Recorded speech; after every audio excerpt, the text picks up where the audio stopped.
Oh, okay, so from that perspective, then for 20 some odd years, I've been in a forcing party. Yes. Yeah, okay, I did. Well, there's less alcohol than I thought there should be. This is like the grown-up version of, hey, we need to get our homework done. Mm-hmm. This is Big Dink Energy, the pickleball podcast that's half insight, half nonsense, and all entertainment. If you love pickleball, don't take yourself too seriously and think a little trash talk makes the game better, welcome home. This is the place where life and pickleball intersect.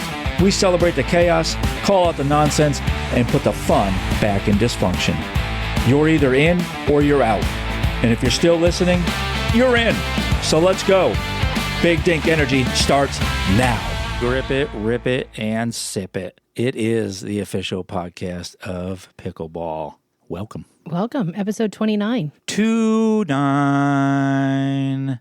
Brought to you by Blue Balls because, let's face it, your balls deserve an upgrade. These Extreme 40s aren't your average pickleballs. They're built to take a beating. Mine too. Fly straight and keep the rally going way past your stamina. Clubs love them, coaches trust them, and your garage stash will finally stop cracking after 2 games. And if you got a crew that burns through balls faster than I burn through coffee, that's a lot. They've got a 100-pack bulk deal that'll keep you stocked for the season. Get your Blue Balls at blueballs.com. That's BLOOBALLZ.com. Play harder, dink longer, show off your blue balls. And they do. They are awesome. Yeah. So, in our kitchen talk today, I came across something. I brought it up as put-off parties, and you knew it as something different. Forcing parties. Forcing parties. And then also, we know it as procrastination parties. Yes. These are those events that you've been putting off in your life, procrastinating, not wanting to do. Something like getting your inbox to zero. Something like filling out your tax returns.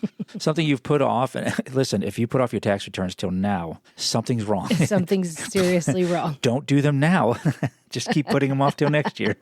So what, and I started thinking, what would be some put-off parties that we might do, each one of us, if we had a put-off party or something that we wanted to invite friends over, obviously around some adult beverages, to have people come over. And, and then I started thinking about, well, it's just kind of a sneaky way to have your friends do your shit for you. Well, it's not that they're going to do it for you. They're forcing you to do it. No, they're not going to stand around and watch me do it. Well, they're doing their own stuff. Yes. Or, maybe it's a BYOF, bring your own force, where you have to bring your own thing that you've had to force yourself to do. Yeah. But no, I think you invite them over and you're like, I need to get my inbox to zero. Girls, I got the wine. You need to help me with this. Yes. But it's also everybody brings something that they've been needing to That's do. one way to do it, for sure. Okay. For sure. Yeah, so everybody brings over, their task or whatever. But I think for me, I'm forcing people to get stuff done all the time. Like, that's what I just do in my everyday life. I remind people, hey, don't forget you need to do that, or let's do this together, or come over, we'll do your taxes, or let's get your passport done. Get your passport done. I mean, I've come over and, Stephanie's like, have you done your taxes? Why haven't you done your taxes? You're coming over tonight and you're doing your taxes. And I mean, we've kind of done that. We've done the wall in your media room and then the wall in the gym. So we kind of do things like that to just help each other out. But Stephanie's really good at making sure that people get the shit done they need to get done. Yeah. So, okay. GSD. So from that perspective, then for 20 some odd years, I've been in a forcing party. Yes. Yeah, okay. I did. Well, there's less alcohol than I thought there should be. Even less nowadays as you get into the 20-year mark and beyond. I'm constantly forcing you to get stuff done. You're constantly just forcing your way on me is what it is. And I think that this is like the grown-up version of, hey, we need to get our homework done. Yeah, let's have a study group. Yeah. But I think there is power in numbers. I agree. And sometimes, there's also something that I think this happened after COVID, where people would do work parties on Zoom. So especially if you work from home or you're alone all the time or you're doing college or something, it's almost like an office hours. All of you guys get together from like 12 to 2 and you literally just sit there and work, but other people are on Zoom. And so you just feel like you're with people. Yeah. And it kind of forces you to get whatever you need to get done. And people on there would be like, have you finished your task? Or, things like that. So, or, Frank, you breathe way too hard. Get off the Zoom, Frank. But I think the power in numbers is huge. And especially if they're your friends and especially if you have, some party food and you turn it into a thing, then, filling out your DMV paperwork or getting notaries or whatever you have to do that you have literally been putting off, like you said, the inbox zero. And it makes it more fun. And you're more vulnerable with your friends. So people that you love and you care about, you're going to be like, okay, so I have to get this done. I need you guys to hold me accountable because I have to get it done and I don't want to do it. Right. So your friends are going to be the ones who sit there in front of you and are like, get it done. Right. Like setting up retirement accounts or maybe like high yield interest savings accounts. Yes. Like actually, going to SoFi and doing what you need to do, or Wealthfront. I'm not talking to anybody in particular here. No, it doesn't sound pointed at all. But filing reimbursements that you need to do, tax return prep, keeping your receipts and getting all that stuff taken care of, cleaning out your Google Drive, making a Google Drive so that you can have all your stuff in one particular spot. Now she's talking to somebody specific. Setting up auto debits for your bills, things like that you're just like, I need to do this, or, I need to get Rocket Money so I can make sure I'm doing stuff. Yes. Yeah, I mean, like for me, I answer texts. I don't leave a text. I don't want to see a number on my text icon that says I have 33 open texts. But I know there's people like that. So would you do I meant to reply to that text party? Yeah, you could do that.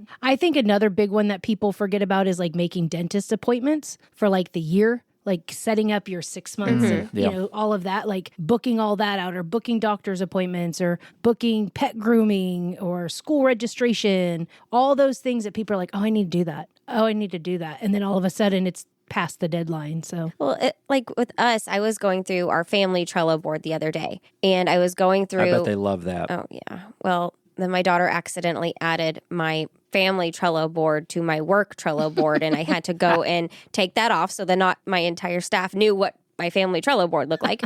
So that was fun. But anyways, I was going through it and I was sitting there and I'm like, oh, I should call Stephanie because she's going to have ideas and things that I am not thinking of that will help protect my family in the future so that we can make sure that we're on top of everything in the household. And then I didn't want to bother you. It was a whole thing. But that would be something where I would want to sit down with my friends and go, okay, what do you have on yours? Okay. Oh, I never thought about, draining the hot water heater, things along those lines. Cleaning the garbage disposal, cleaning out your diffusers every month. All of those things that you got to keep on your Trello board. Yeah. Monthly. Yeah, I feel daily. I feel like you're going to show up in my Facebook ads one day because like I get the ads for the master classes, like the Aaron Franklin barbecue. He's going to teach me how to do barbecue if I sign up for his master class. You're going to be on there and a forcing party or a Trello boarding party or just something where it just shows up. Learn how to just get your S done around here, guy party. Learn how to be an adult. Yeah. I really think it's just something that there are some people that I think are naturally good at just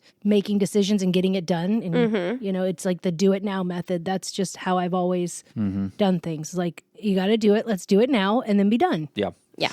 Another one I thought would be a good one to have people come over is the lost sock party. Kind of like a forcing party, but finding all the matches. Go in your laundry room, pull out that basket of mismatched socks that the long lost brothers are somewhere in the house. I don't do that. I just throw them away. I don't have time for that. That's why we buy all black. I put them all in a basket, and when I'm in the laundry room and I go through it, and then I just throw them away. Yeah, I just throw them away. I don't have time for that. I'm not matching, like trying to find a sock. It is what it is. It's I going throw in the trash. Tupperware away too because I ain't got time for that. Same. But cleaning out your pantry might have been a good one. Yeah, that would have been a good forcing party. Yeah. I did need help with that, and my daughter helped me with that. Oh, and she was part of the forcing party. Yes, she was my forcing party because I was moping. And I was just pacing back and forth. I don't want to do this. I don't want to do this. And then she was like, I'll help. And I'm like, okay. And it made it better. So that's a perfect example. I didn't even think about that. That is a forcing party. Yeah. And now I see really the power of it because it was very, very helpful. I want to go to the party in your tummy. Yeah, I think Gabba callback. It's always good, especially when you're doing like a clean out, like a closet clean out, a pantry clean out, things along those lines. Like I have to have someone do it with me. Especially my closet, because my daughter will go, you haven't worn that in 20 years. Get rid of it. And in my mind, I'm like, well, maybe one day there's going to be a costume or an event or something that I need it for. And she's like, then go buy it, throw it away. So I need kind of that peer pressure because I do have some hoarder tendencies, and I like to keep things for the what if day. So having that power in numbers, having people there for you to give you that strength that you need to keep going and get the task done is awesome. Yeah. I like it. So out there, what's the weirdest thing or the wildest thing you've put off and it started living a better life than you have? Let us know. Shout us out in the comments. You can go to the top of the episode notes and click on that. You can even send us some electronic mail if that's your thing. I think the kids call it email. You can do that if you want to as well. Just like FL Girl 313 said, love these three. Great chemistry, funny, and pickleball. What more could you ever want? I agree, FL Girl 313. What Probably more Florida. could you ever want? Right. She's speaking right to me. Send us your shout outs. Go to the show notes at the top. Just the tip. Just the tip. Quick pickleball wisdom in and out before you know it. This segment is brought to you by the Dink and Dash app, your pickleball sidekick with Dash, the AI buddy who shows up when you need him most. It's all about courts, community, and chaos. Coming soon to Google Play and the Apple Store, or hit us up on dinkandashapp.com to get in early. All right, so for our Just the Tip today, we are talking about 80% of your dinks should be hit to the middle because it reduces angles and forces mistakes. This will buy you time and make your opponents off balance. Just the tip. Just the tip. It's time for Pickle Pals.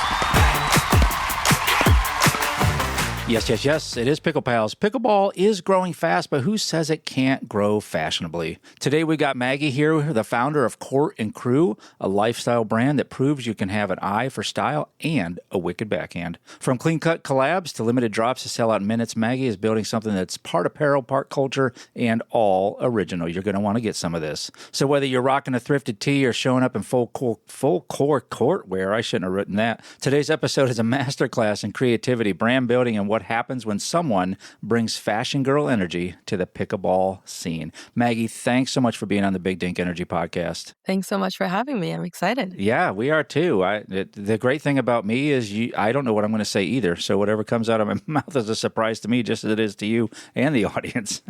Yeah, well, that intro was fantastic. I wasn't expecting that. Yeah, it's all about you, right? So tell us, or tell the listeners, tell me, do you remember the exact moment where you thought, okay, pickleball, but let's make it fashionable. Let's make it fashion. Yeah, I mean, so I grew up playing racket sports. I played badminton, I played tennis, I played ping pong, and I used to work in the Bay. And I moved to LA about 2 years ago, and I picked up pickleball as a way to meet people outside of tech. And I remember first playing pickleball and realizing what are people wearing to the courts? Because people were showing up in cargo shorts, They were showing up in sweatpants. Some people were wearing, very tennis-like apparel. And I realized that nobody actually knows what a pickleball outfit looks like the way that, you know what a golf outfit looks like. Right. You know what tennis looks like. Right. There's a very specific look that speaks to the culture of these sports. But pickleball, for that, it hasn't been defined yet for pickleball. Yeah, no, it's wide open, obviously, if you've been to a court.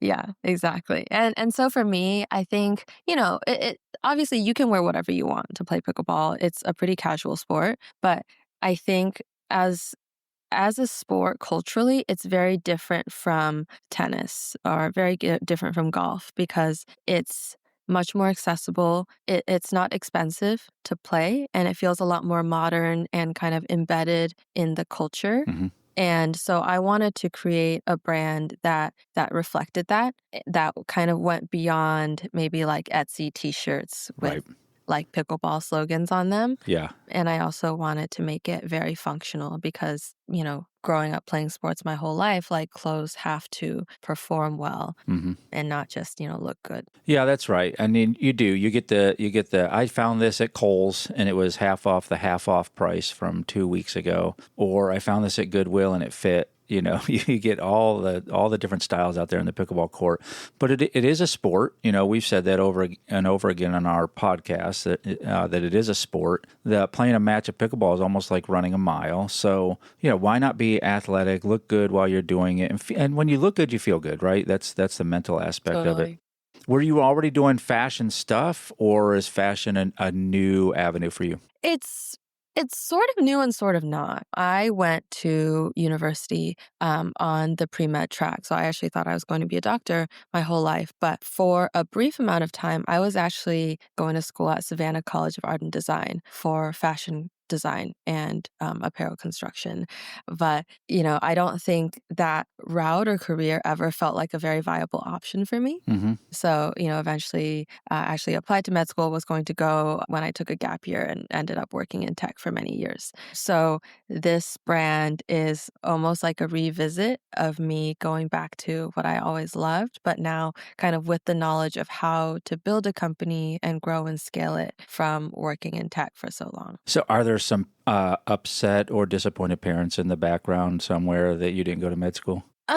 I not disappointed. I think they were more worried about how Yeah. I was going to make a Right, living yeah. after that. And honestly, I was worried for myself because Sure. when you're pre-med, your entire time is optimized for medical school. So you Right. don't really have a lot of, bandwidth to explore other careers. Mm-hmm. And luckily, I think working in tech, especially when you're a new grad, you can really utilize your lack of experience as a strength because Yeah. no one is actually expecting you to know anything. And thankfully, I was pretty good at yapping, and so I was able to network a lot and land some pretty good roles. Great. So the lines, the way that the clothing looks and everything, real nostalgic court feel. Where do you get the creative inspiration from for that? Yeah, so for me, I've always liked kind of more retro vintage styles. And also for me, I think I wanted to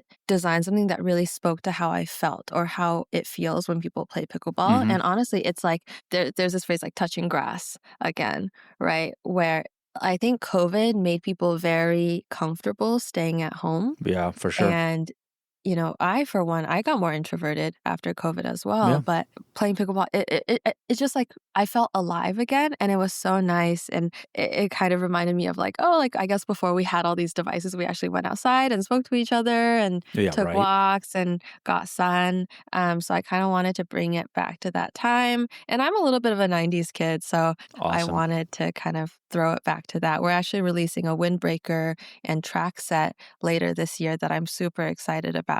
And so our first collection was actually colorful because I feel like everyone was kind of just like wearing black or navy or gray Mhm. onto the courts, and especially men don't get too many colorful options. That's right. Yeah. So Yeah. I mean, that played a part. I can't as tell you how well. many black T-shirts I have in my closet. Yeah, you can never have too many, I guess. That's right.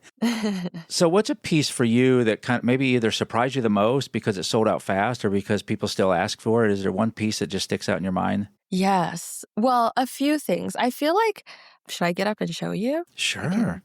I can come grab it. So this hoodie was the first hoodie that we ever made, and I released it at our launch party. It has our ampersand logo on the Mhm. front, and then on the sleeves it says court and crew, and then on the back there's a big ampersand as Oh, well. I love that. That's awesome. And it's in puffy print. It's a really heavyweight cream hoodie. And even now, people are always asking me when we're going to restock. And also, I had friends wear this to a festival recently, and people were stopping them in the crowd asking, "Is that the Court and Crew hoodie?" So it's become a very recognizable piece of Oh, ours. that's awesome. And I was actually, I mean, it was the first hoodie we ordered. I wasn't sure how it was going to do, but it's one of our most sought after pieces, and we're not going to re-release it. So Do a black one. that's kind of it. Yeah. Do a black one. Just one off exclusive just for me. Yeah. Yeah.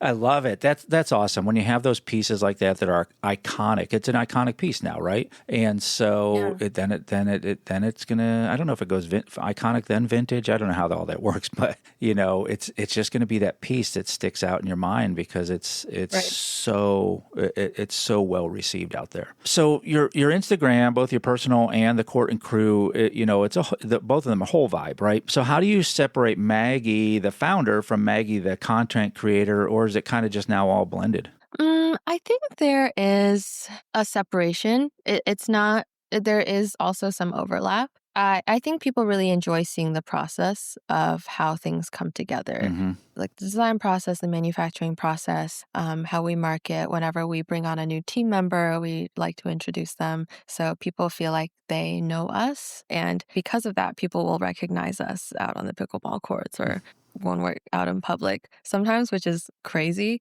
But I think for me, like my own personal Instagram, I'll post things about my life and also some founder things. And I'm a content creator because almost as a forcing function where I think right now, if you're building a consumer facing brand, it can be super beneficial to also be personally making content for their brand. I think you have to. You have to nowadays because Yeah. people want to trust the product because there's so much out there. The consumer is always bombarded. And those companies that really put their heart into it and then showcase their heart do really, really well. Yeah, for sure. Because for us, like obviously we want to make incredible apparel, but it's also about, the feeling that you get. And that's something that's very human that you can't just do through like graphics and, indirect social media posts. Okay, so you're probably involved in a lot of the shoots, right? So any chaos behind the scenes, any shoot that sticks out where you're like, I can't even believe that happened? I mean, so many. Instead of a shoot, I'll talk about one of our most recent events that we did. Okay. It was for VidCon. So it's a big conference out in LA for huge creators. And we did an event with like Carrot, Blue Sky, Everbloom. And so we had like creators with millions of followers. These were like the biggest creators who were in town. And we were hosting this 200-person event at a new pickleball facility. Wow. And so this is the first event that had ever been at that facility. And I had told them, hey, we need these courts ready by this time because people are going to be coming. And I arrive a few hours before and it still looks like a construction site. So internally, I'm getting very concerned because there's still, cardboard boxes, the courts aren't ready, the lights aren't ready, the PA system isn't there. And, so I was doing my best to help get things set up. And it was a rush up until people were getting checked in and they were painting lines on the courts while people were coming into the venue. Wow. And then so we had to, keep people off the courts for a bit while the lines dried. But that was probably one of the most concerned times I've had about an event. And we were cutting it. I mean, I think we cut it super, super close. But the event was a success. Everyone was really happy, and we still work with the facility to this day. Wow. That's a testimony to you too, just being on top of it and making sure it happened and then not saying, you could have just thrown your hands up and said, well, this sucks and we can't do it. Nope, you stuck with it and you stuck it out and I'm sure the event was amazing after that. So what do you wish more pickleball brands understood about style? I think one thing that I would love to just see things come out is I feel like a lot of brands are just like repurposing tennis court for pickleball because it already exists, right? So there's a blueprint for it and it's easy to just, all right, let's take our existing racket sport collection and then label it pickleball and then people can wear it for pickleball. But I'd love to see brands think about what is the culture of pickleball and how can we design clothes that speak to it, because I actually don't think pickleball is screaming heritage or country club, like exclusivity. I don't think it's a lot of like hunter greens and whites and collared, tops and things. Like it totally can be, but I would love to see a little bit more innovation coming out of it because I think it's a very exciting time where this new sport is exploding and we have a chance to define the look of it for, maybe the rest of all these years. Yeah. So I'd love to see some more exciting things come out apparel-wise. Yeah, I agree with that. I think that's a great hot take on that. Let's do a little bit of this or that. Sure. I'll give you two things and you tell me this or that, which one you would pick, all right? Okay. So you can only keep one. Mesh shorts or retro skirts? Retro skirts. Okay. Drop it like it's hot or keep it sold out and rare? Keep it sold out and rare. Pickleball tournament or sample sale frenzy? Pickleball tournament. All right. Perfect court fit or perfect gameplay? Perfect gameplay. Building a brand solo or collabing with your dream partner? Collabing with dream partners. All right, awesome. One last thing, Maggie, I want to ask is what do you want people to feel when they go to Court and Crew and they get their first item from Court and Crew, what do you want them to feel when they put that on? I want them to feel empowered and connected. I think people really know us first for our really, really strong community. We host a ton of events. We work with a lot of partners, all the major paddle brands. We've designed uniforms for MLP, teams. And I think we represent all of that togetherness. And so I think when people buy Court and Crew, they feel like they're part of it. Or I've had people fly in from other cities to attend our events and buy stuff. Dang, that's awesome. Yeah, I had someone come from Korea the other day to get a dress because we don't do international shipping. And that just blew my mind. Yeah, well, yeah, it's just right around the corner, right? Yeah, super close. Super close. An hour. But I want them to feel like, wow, this obviously fits super well. It's really nice premium clothes, but I want them to feel like, wow, I'm part of something. And I always write a personalized note in all of our orders. I still handwrite all of those when we ship them out. Yeah, that's the personal touch. Yeah. So where are people going to find you? What's all the socials that you want people to go to, and how can they get some of this awesome gear for their bodies? Yeah, of course. So you can find us. Our website is thecourtandcrew.com. On Instagram, we are Court and Crew Pickleball. You can find me on Instagram, Maggie Zheng, Maggizine. But if you follow our Instagram, we post all of our upcoming events there. And we have quite a few coming up, actually, but we're mostly West Coast based, but we're going to be expanding very soon. Awesome. Well, Texas is the third coast, so whenever you're ready, you let us know out here at Big Dink Energy. That is true. Maggie, thank you so much for being on the podcast with us. Go find Maggie, go find Court and Crew, get some on your body. Stop letting people know you went to a PTA meeting back in the 80s. Get some Court and Crew on your body and look like you belong on the court. Thanks so much, Maggie. Thanks so much for having me.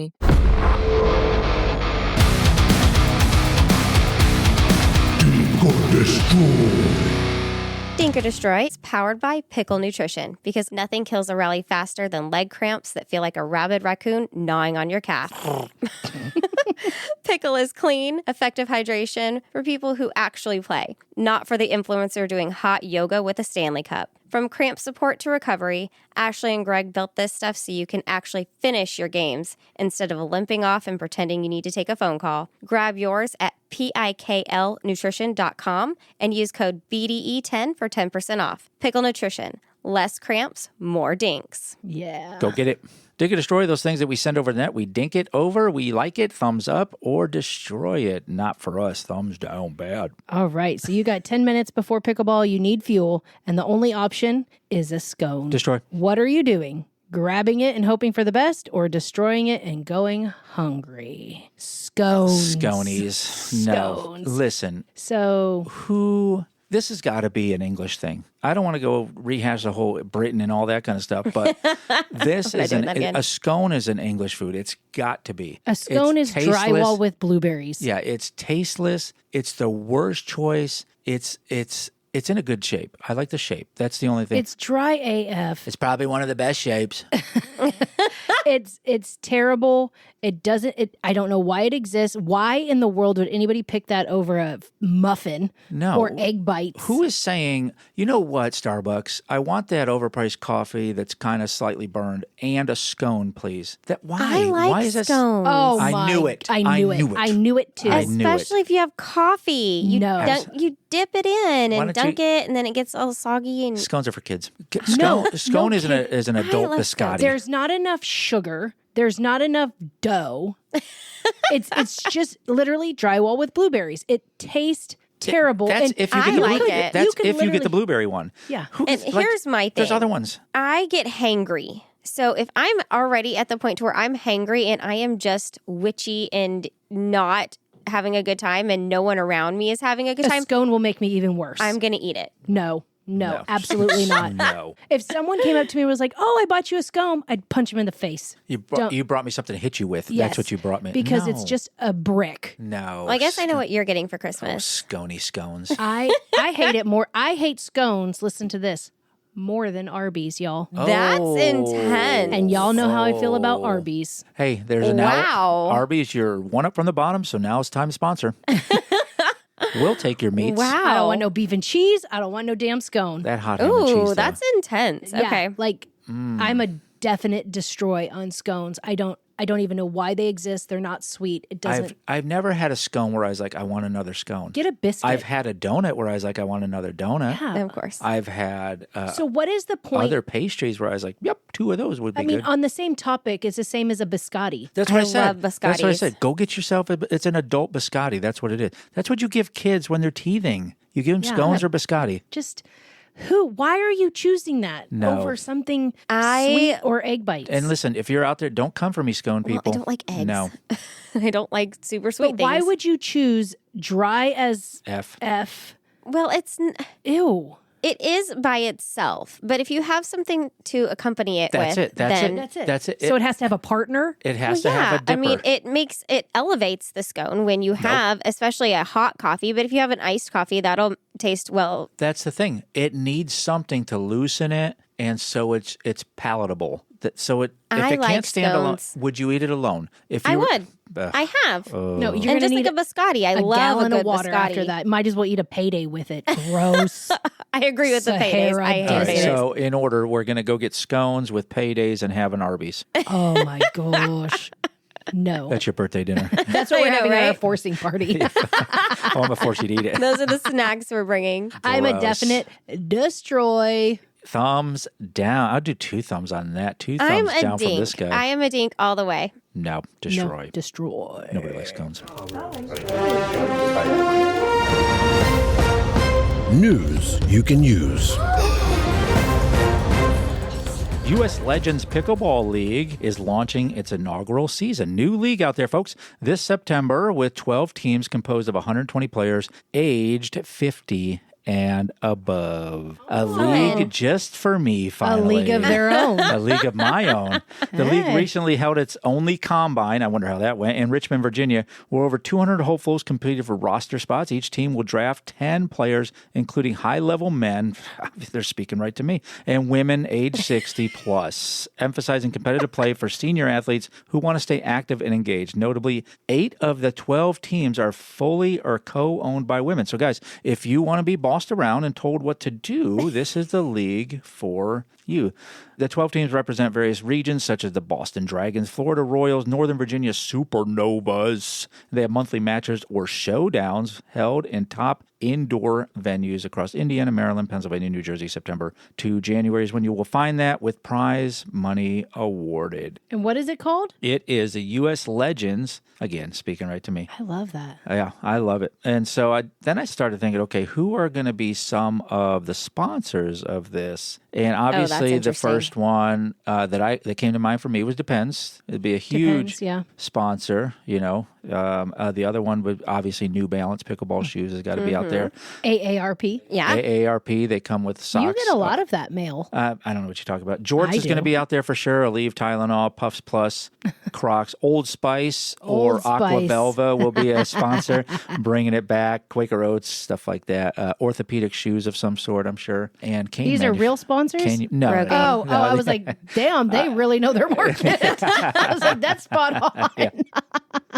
I think this is really cool because in a lot of professional sports, there's just, you get to a point where you just don't do it anymore. I mean, Right. of course, unless you're Tom Brady and you go till you're 47 or whatever it is. 87, 97, 107. Or 6. 6, No. 7. No. There you go, kids. It's just No. for you.